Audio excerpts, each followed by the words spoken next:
Hello बच्चों, आ गए आप? तो शुरू करते हैं आज का वीडियो।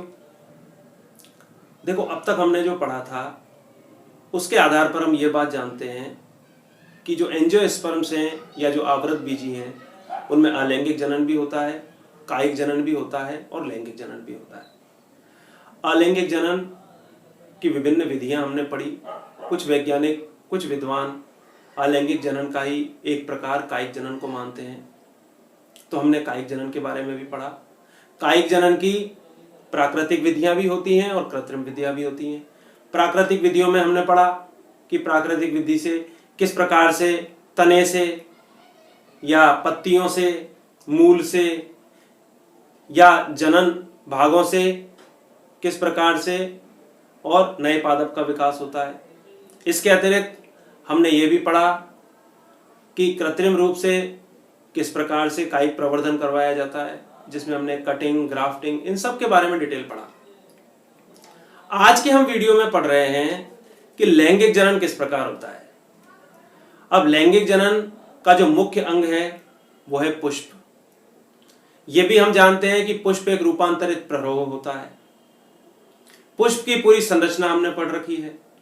उस पुष्प की संरचना के आधार पर हम ये बात जानते हैं कि पुष्प में जो अंतिम दो चक्र होते हैं, एक सामान्य पुष्प की बात कर रहा हूं मैं, उसमें जो अंतिम दो चक्र होते हैं वो अनिवार्य चक्र कहलाते हैं या लैंगिक चक्र कहलाते हैं, और उनकी सहायता से ही लैंगिक जनन की प्रक्रिया होती है।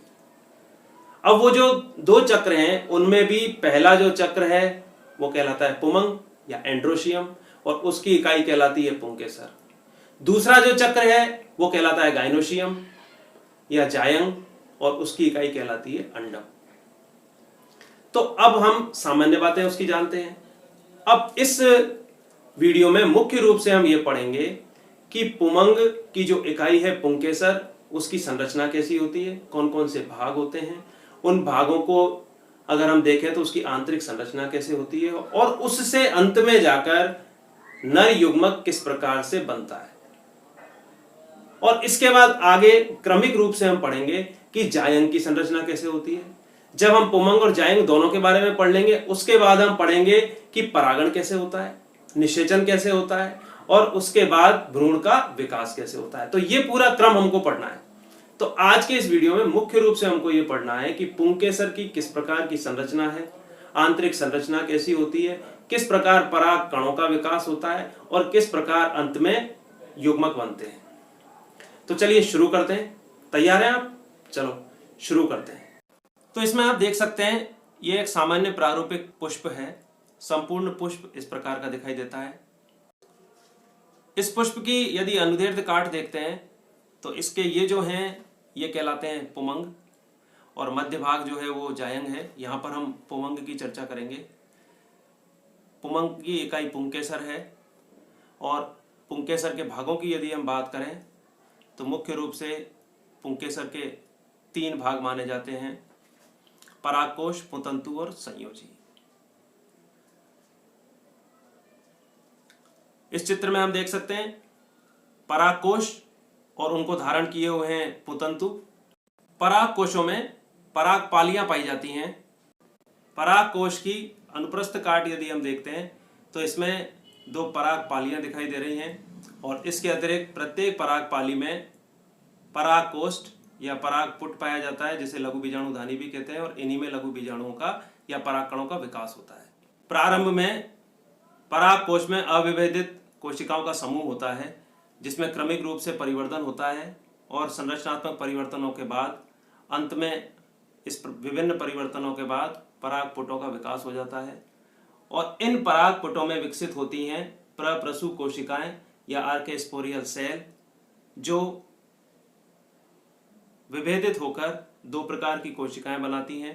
प्राथमिक भित्ति कोशिका जो परागकोश की भित्ति बनाती है, और दूसरी प्राथमिक बीजाणु जन कोशिका जो लघु बीजाणु कोशिका बनाती है, और जिससे लघु बीजाणुओं का निर्माण होता है।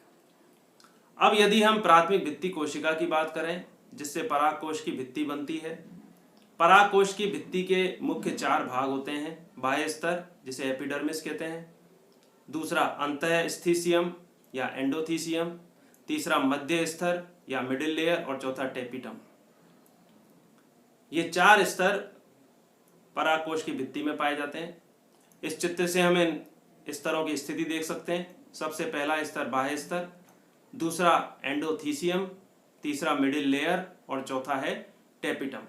ये 4 स्तरों की स्थिति इस चित्र से स्पष्ट दिखाई दे रही है। परागकोश की अनुप्रस्थ काट काट कर यदि उसकी भित्ति का अध्ययन करते हैं तो ये हमें 4 स्तर दिखाई देते हैं। परागकोश की भित्ति की जो आंतरिक परत है वो टेपिटम कहलाती है और इसका मुख्य कार्य होता है विकासशील परागकणों को पोषण प्रदान करना। टेपिटम 2 प्रकार की होती है, अमीबीय टेपिटम और स्रावी टेपिटम। अमीबीय टेपिटम की कोशिका भित्ति टूट जाती है जिससे अमीबीय गति करके वृद्धिशील परागकणों को पोषण प्रदान करती है। सबसे अच्छा उदाहरण है इसका ट्रेडेस्केंशिया टाइफा।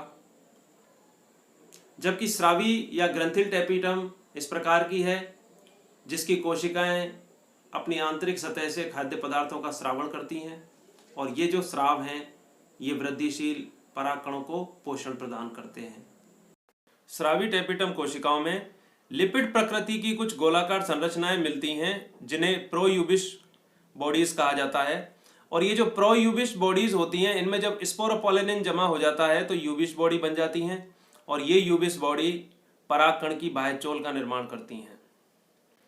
इस चित्र में हम देख सकते हैं जो परागकोश की भित्ति है उसके बाद जो आंतरिक भाग है उसमें लघु बीजाणुजन कोशिकाएं पाई जाती हैं। ये यहाँ पर लघु बीजाणुजन कोशिकाएं हैं और इन्हीं लघु बीजाणुजन कोशिकाओं में जब अर्धसूत्री विभाजन होता है तो लघु बीजाणु चतुष्क का निर्माण होता है। 4 अगुणित कोशिकाएं बनती हैं जिन्हें लघु बीजाणु चतुष्क कहते हैं। ये एक साथ जुड़ी हुई होती हैं।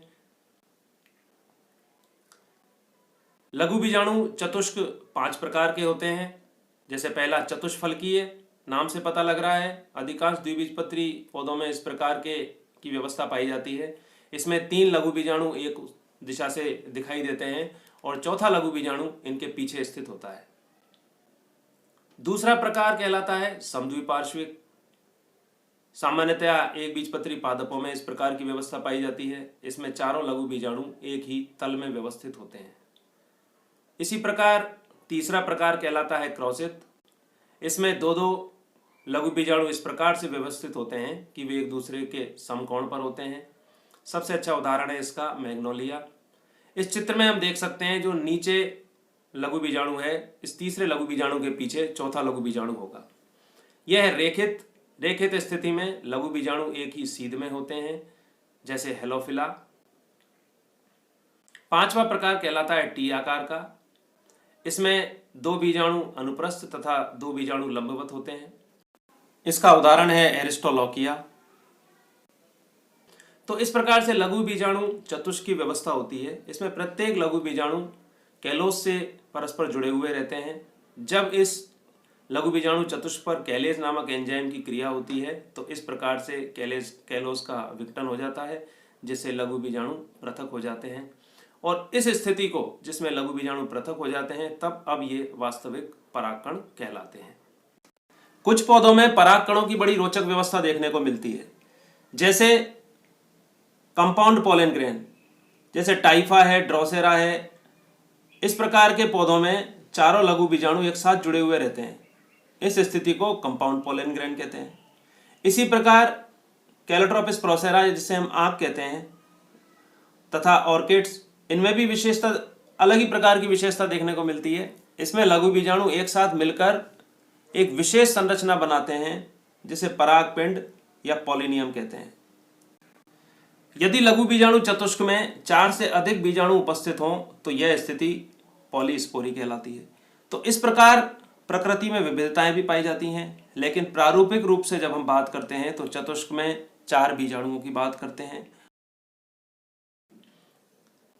यदि हम परिपक्व परागकोश की संरचना को देखें तो इसमें ये जो भाग है ये परागपालियां हैं। इनकी बीच की भित्ति टूट चुकी है और इसमें परागकण बिखरे हुए हैं। ये एक परिपक्व परागकोश है। ये भाग स्ट्रोमियम कहलाता है और दरार के रूप में फटता है इसके किनारे पर आर्द्रताग्राही कोशिकाएं होती हैं। जब परागकोश पूर्ण रूप से परिपक्व हो जाता है उस समय यहाँ दरार उत्पन्न होती है और उससे परागकोश फट जाते हैं और उसमें से लघु बीजाणु मुक्त होते हैं। एक परिपक्व परागकण की यदि हम संरचना देखें तो वो इस प्रकार की दिखाई देती है, जिसमें 2 स्तर पाए जाते हैं। बाहरी स्तर एक्साइन या बाह्यचोल कहलाता है और दूसरा स्तर इंटाइन या आंतरिक चोल कहलाता है। बाह्यचोल में सूक्ष्म छिद्र पाए जाते हैं और ये सूक्ष्म छिद्र जैसा कि यहाँ पर दिखाई दे रहे हैं, इन सूक्ष्म छिद्रों को कहा जाता है जर्मपोर या जनन छिद्र।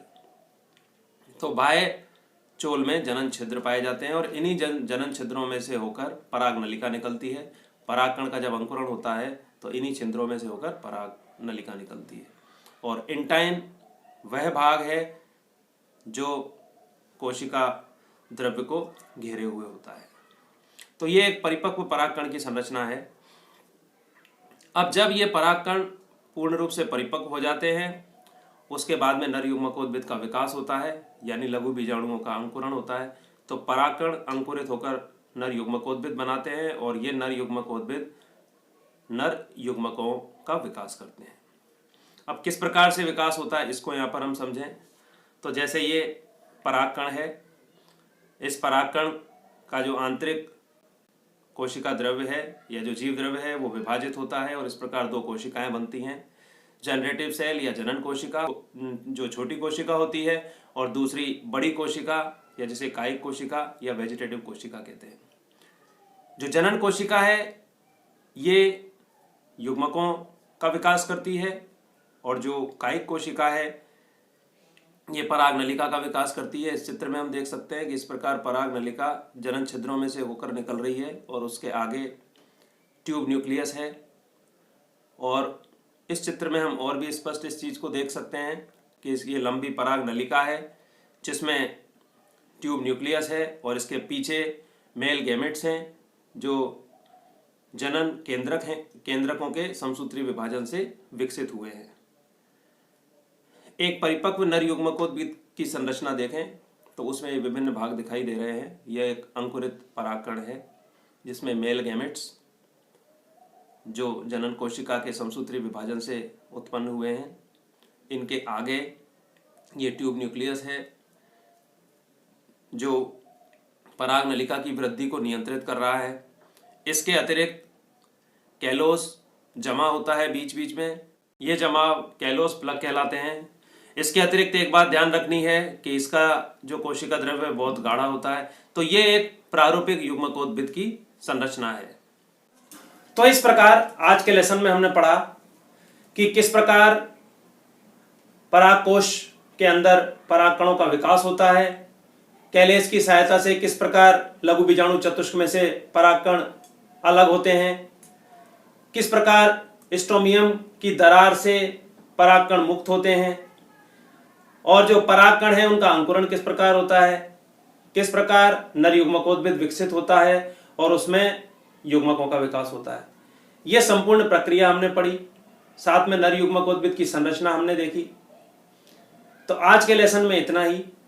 आगे अगले वीडियोस में हम जायंग की संरचना के बारे में पढ़ेंगे, किस प्रकार बीजांड का विकास होता है, किस प्रकार अंड का विकास होता है या मादा युग्मक का विकास होता है।